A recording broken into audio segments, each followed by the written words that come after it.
ഈ ജോസഫ് ബെന്നിയെ കോൺഗ്രസിന്റെ കാൻഡിഡേറ്റ് ആയിട്ട് പ്രഖ്യാപിക്കാൻ പോകുന്നു എന്ന് പറഞ്ഞ ആ വാർഡിൽ പെട്ടെന്ന് ഞാൻ ഈ പറഞ്ഞ സംഭവം പെട്ടെന്ന് ആൾക്കാരിലോട്ട് കടന്നു കയറി.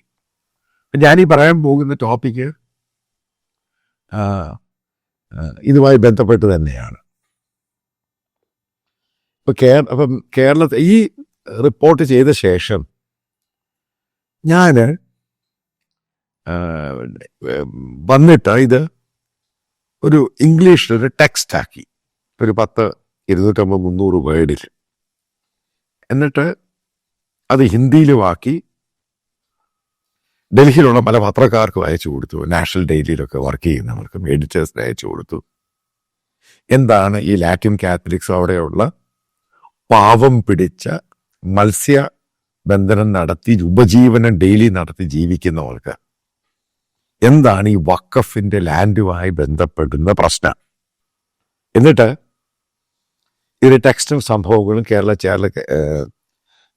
വളരെ സീനിയർ ആയിട്ടുള്ള ചില കാത്തലിക്സ് ബിഷപ്പുമാർക്കും അച്ഛന്മാർക്കും അയച്ചു കൊടുത്തു, സീറോ മലബാറുമായിട്ട്. അതിനുശേഷമാണ് നിങ്ങൾ കാണുന്നത് ഇതൊരു നാഷണൽ ടോപ്പിക്കായിട്ട് അങ്ങ് മാറി. അതിനുശേഷം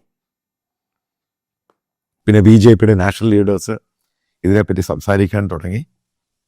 ഒരു ടോപ്പിക്കായിട്ട് മാറി, നാഷണൽ ടോപ്പിക്കായിട്ട്. എന്താണ് ഈ വഖഫ് ലാൻഡ്? കാരണം കത്തിയിരിക്കുന്ന സംഭവത്ത് മുനമ്പം ഇഷ്യൂ കയറി വരികയാണ്.